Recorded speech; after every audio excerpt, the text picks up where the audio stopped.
You're listening to Bro Down Podcast all fucking day. Oh, yeah. Hey, everybody. Welcome back to the Bro Down Podcast. I'm Tim Fulton. I'm Andy Smith. And this is Dear Bros.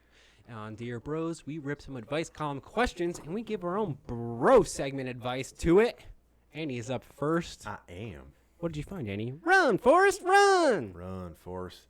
Okay, so the actual title is Unhappy Husband Jumps from Frying Pan into Fire. Bah, bah, bah.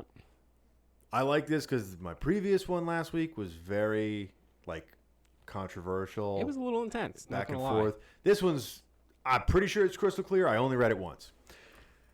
Okay, so writer writes, I went through an ugly divorce.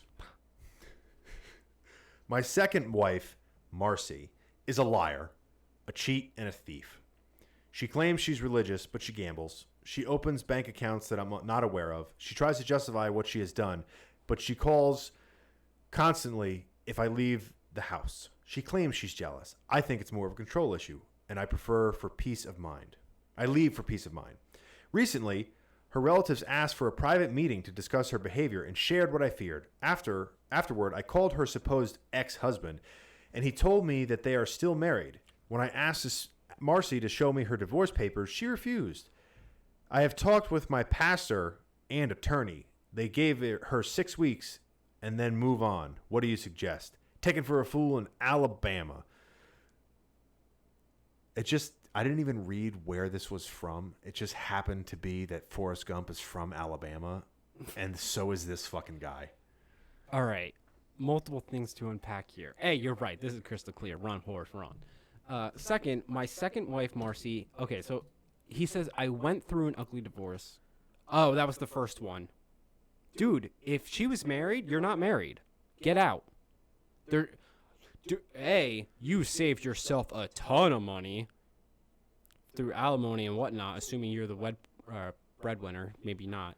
But you saved yourself. Get out. Get out as fast as you can. Run. If you have children, take them with you.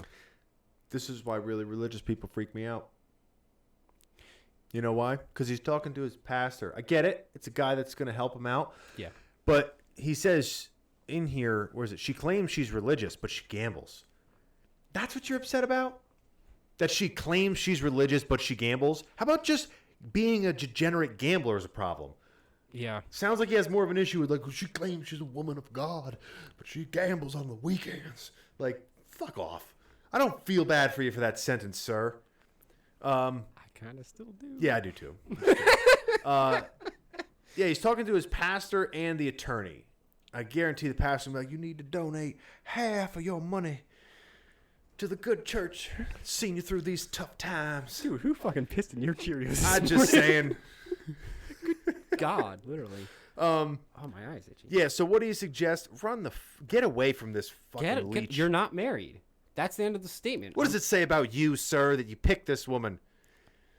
Why does he have to ask a question about this? No one feels bad for guys. No one feels bad for guys. You clearly don't like her. You think she's a liar, a cheat, and a thief. So you think she has a whole bunch of immoral things going on as well. She's married, so you have no obligation to her. I'm confused. What? He goes, I went through an ugly divorce. Cut to marriage 2 immediately. My second wife is a liar, a cheat, and a thief. Yeah, I don't think he has the best writing ability. That's how I'm taking it. I don't think he has the best decision-making ability. I don't think he has the best picking ability of people to put in his life. My first marriage was horrific. My second one, way worse. Worse than horrific? Yeah. Yeah, dude, get out. There's no... Dear Abby's advice starts with listen. You know it's going to be sit down, buddy. Listen up. So, listen. To these two unbiased advisors. Listen to these two unbiased advisors. How stupid am I? I got dumber reading this guy's fucking post. Did you write it? Jeez. Unbiased advisors. Secure any property or information Marcy might have used to take further advantage of you, and take comfort in the fact that because you're not legally married, you are not responsible for any debts she has or will run up. Understand that Marcy is a con artist, and please do exactly what your pastor and attorney have instructed if she keeps the microphone's on my way. If she keeps calling, block her or change her phone number. And if she stalks you, and she may, talk to the police. Yeah, that's a con artist is a perfect way to put it. She was married and she tried to get married again. That's a con artist. How fucked up though is it that if she wasn't married, this dude would have been responsible for all that woman's mistakes? Yeah. How fucked up is that? Society is really weird. It's become a very bizarre. And question, if they get divorced and she's got all this debt, does he still have to give her half his shit if they're actually married? It might not necessarily be half. Grain of salt here. I'm not a lawyer, blah, blah, blah, blah, blah. But he would have to give her alimony. He would have to give her something in a divorce settlement. Dude, I remember this guy I know, and I trust this dude's word. Like, I never trust any dude's word who I'm not best friends with. Yep. Like, one of those dudes that you just know. He got divorced. Yeah. He's only married for a couple years. And, you know, he's talking to his lawyer, who he knows. So he's a trusted guy. And he's like, she's getting half. It starts at half. And he's like, why? And they're like, it's just the way it is. Like, we were only married for this. She didn't even work. I did everything. Why does she get half? He goes, it starts at half. Open your big fucking mouth in court, and the judge will fucking make it go up. I'm like, how's that legal? He goes, he's one of my friends, and he was telling me, shut your fucking mouth when we're in the courtroom. You have an outburst, you get an attitude, he'll just put it up just because. I'm like, that is a fucking atrocity. It is. The foundation for it makes sense. Yeah, but it's 60 years ago. Yeah, exactly. Even today, to some degree, they don't have kids. She wasn't doing anything at home. They put way too fine of a line in the sand. That's my opinion. It's not objective. It's just you get half. I believe it was Sugar Ray Leonard. I think it was Sugar Ray. When he got divorced, the judge granted her his championship boxing belts.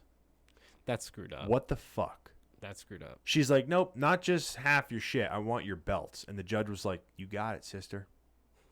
Like, what? Makes no sense. Taking his fucking belts? It makes no sense. How crazy is that? That and child custody. Oh, yeah. Always. I don't know as much about that because I don't have a dog in that fight. Yeah, it's the same. I don't have a dog in the other one either. It's the same concept. You go for a custody battle. It's very, very, very, very, very difficult to win custody over a woman for a man. Yeah. It's just how it is. Yeah. Because society has always seen that children need their mothers, and if you're paying child support and alimony, it's not like she's going to be financially crippled by the experience. So, in theory, she should still have it. And I'm not saying that mothers shouldn't have their children, but it's just like 90% of the time. It's not taken and looked at like, okay, like this is the right thing. It's just like, no, the stack is already stacked, or the deck is already stacked in someone's favor. Yeah, exactly. You could be the best father in the world, and she could just be meh, but because she's the woman, she would get it.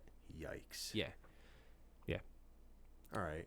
Weird. That went We got down a a different path. Let's bring it back into the Pleasantville with proper good English. proper good English. So Hello, my topic, Governor. the actual name is Grandma strives to teach granddaughter proper English. Dear Abby, our family and extended family are all highly educated individuals with advanced degrees. My son's wife didn't go to college. And while she is genuinely nice, she butchers the English language. My granddaughter will be learning to talk soon, and I wonder what's the best way to approach this situation. I don't want to offend my daughter-in-law, but I also don't want my granddaughter learning improper grammar. What are the suggestions on how to handle this problem? You got to be a spy. You got to do this without anybody knowing. Because if you bring it up, I think it's just going to be problems. You got to just like, I'll watch the kid today.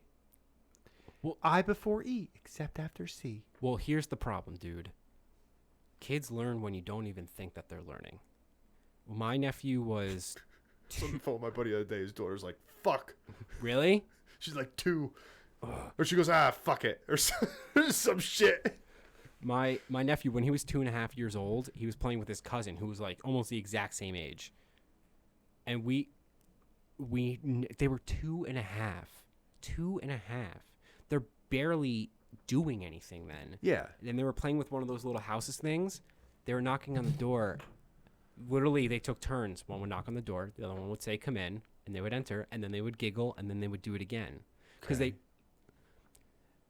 they had seen it like twice. Oh, someone knock on the door? They had learned how to enter a home, and because they realized, like, they were at the point where, like, they could speak, but not so well they could have a conversation. Yeah. So it's not like they could be like, "Oh, you understand this as well? I do too." Just like thirsty. Yeah, mouth. Exactly. They only got that they both understood what was happening through experiencing it together. Like, they did it and it worked. Okay. So they thought it was hysterical. So they did it over and over again. And we were sitting there watching them like, monkey see, monkey do. they get it. They understand. So, Grandma, I hate to tell you, you're not winning. You're not going to properly change. You're not going to change the dialect of your granddaughter by occasionally stepping in. She's going to take after her parents, assuming that they are there most of the time. Unless. Murder her. No. Unless you instill, what's the word for it? Almost like a code that the kid lives by. Like a superhero. Vengeance. Like, if the grandma can somehow get into her like, oh, like, don't talk like that because, no boy's going to want a girl that talks like that. And then she's just in her head is just like, oh, don't ever talk like that. Like, I need to talk properly. That sticks with people. Yeah, you're playing with fire though, dude. Well, do you want someone who's going to speak proper English? Well, that's okay. What are you willing to do, Tim? As a grandmother, put yourself in her old ass belt buckle shoes. That's the other thing. I think she's putting a little bit too much emphasis on I think she doesn't like the fuck. I think she thinks that her son's wife is trash. Yeah, I agree. Because I think she thought her son's wife was trash. Number one, because she didn't go to college, and I think she thinks it even more so because she talks like somebody that is judging people sounds like they wouldn't go to college. And you know what? I can guarantee this is the first grandchild. Can almost guarantee it. Oh yeah, she's shaking in her little booties that. Yeah. This kid's going to be talking like she's from Jersey. This is their legacy. There is something to be said, though. I do it, too. It's weird because I can undo it once I know someone's smart. Like, if I don't know someone and they're butchering, like, grammatically with sentence structure when they're talking, in my head, I'm like, oh, okay. But yeah, but it has nothing to do with education level. But if somebody, like, is just like a not college educated, well, say you know that about them and they talk normal and they just have a certain way about it, you're like, oh, that person's like sharp. They're sharp. Yeah, they're sharper than people would think they are. I'll give you that I do think that she's probably overemphasizing language, but to emphasize the point, I'm probably underemphasizing it because you're right. You can gather certain aspects of people by the way that they talk. It's part of a presentation. Yeah. I don't think you should judge people for things like that are silly, but we live in a world where people do judge you for that. Yeah. So if you walk in for a job interview and you're like, shit, I don't fucking know. Like, what do you mean? Dude, I used to skip school all the time. They'd be like, thanks for calling. I was at a cafe once and I was watching this girl interview for a job at like a table next to me for like the job at the cafe. And she point blank looked at the guy and was like, just so you know, I don't get along with other women. So I'd put as little girls as possible working with me at one time. And he was like, okay. And like they did the rest of the interview and she left and he looked at me. He's like, does she think she got this job? Dude. Do you ever... It was like a senior in high school, like interviewing a junior in high school. The whole thing was weird. Problem. This is a problem. And this comes with a level of intelligence, right? People that know that they're not smart are, in a way, that's kind of smart. You know that you're not smart. So you're kind of smart that you know that. The people that scare me the most that are not smart people are the people that are not smart, but they think they're fucking smart. Those people scare me. Yeah. Right? Like that girl, she left that job. She's like, I know, I got that shit. You're like, ooh, misjudgment. Like, you do that with everything in your life. I'm Sure. I remember one time, it's back when I was like fucking 19, 20 years old. Got out of it. Granted, there was alcohol involved in this, so judgment's a little impaired to begin with. But we're on our way back from a club, and it's like a long distance on the way back. And I was a little drunk. The girl I was with at the time was shit-faced. And, like, we had, like, kind of just started dating. So, like, it was kind of like, I don't know enough to, like, drive her car and, like, didn't realize how drunk she was because, like, I don't know her that well. Yeah. But she was drunk. Get pulled over. Guy walks up. You know, she's fucking slurring her words and all this shit. Oh, God. And I'm like, I'm underage. Like, not by, like, 10 days, by, like, 2 years or, like, a year and a half. So I'm like, fuck. So I took out everything that I had that said, like, don't arrest me in my wallet. Like, everything you could think of. And I laid it out like a presentation at, like, a jewelry store on my lap. Because, like, so much time was going by. I'm like, I'm just going to lay it. So he gets her out, and she's doing a sobriety test. And she's literally tripping. So she failed. Like, she's flying. And the other guy comes up to the window, or it might have been the same guy, and he clicks the light on, and he's looking at my lap. And I just looked up at him, and I'm like, is any of this going to help me? And he just looking. He's like, I'll be right back. I'm like, fuck. So not only she's drunk, she's high. I'm not high, but she's high. So he comes back, and he gives me her license, I think. And he goes, go straight home. Don't stop for fucking whatever. Go home. Thanks, sir. Start driving. And I'm like, you're fucking lucky that I have all that. She's like, I passed it. I'm like, you literally fell. I'm like, I saw you fall. She's like, I fucking aced that shit. I don't know what you're like. She got mad that I didn't say that she like aced the sobriety test when she fucking fell. He literally told you to drive. No, he didn't tell me to drive. Wait, but he gave me her license. Oh, so she was in the. Basically, here, you put this wherever she ain't gonna lose it. But like, get the fuck out of here. It was in a shitty town, so he's probably like, I don't give a fuck if these two knuckleheads get killed. But it was just like one of those, like the confidence you have to just be like, I fucking did that shit. Oh my God. It's like, what? What? No. Whew. We went on a tangent. Yeah, we went on a tangent. This is a day of tangents. This is a little bit of a day of tangents. All right, so if you recall, we're talking about grammar. Oh, we didn't even read this one. No. So Abby responds, Dear Unsure, because your family and extended family are well educated and hold advanced degrees, the more time your grandchild spends with all of you, the better her chances of learning proper grammar. Do not talk a baby talk with her. I disagree with that. Read to her and give her books as gifts. If her mother reads them to her daughter, they both may have a better chance of learning good grammar. Being around her well-educated father will also help, and once she's in school, it will be reinforced. The only thing you should not do is say anything that will make your son's wife feel self-conscious about her upbringing, because if you do, you may be seeing a lot less of that little family. That's why I said she's got to be a ninja. Yeah, you put it on the head there. Got to be a ninja. Yeah, I agree. Just give her all the books. I agree, but I feel like, you know when something is technically correct, but it feels wrong? Like, it technically sounds like the correct answer, but the connotation to me bro, just... you got to make an omelet, you got to break some eggs, okay? You want to raise a shithead? Or you want to raise a person that's going to be able to do well in life? Well, she might have the Jersey shit where she says yes today or whatever, but she's got to learn how to turn that shit off in a job interview. I'm not disagreeing with you. All right, this is stupid. Let us know what you guys think of these topics in the comments down below. Is it stupid to talk good English, or is it that hard? Or I don't know. Go to brodownpro.com. We'll see you guys next time. You're listening to Bro Down Podcast all fucking day.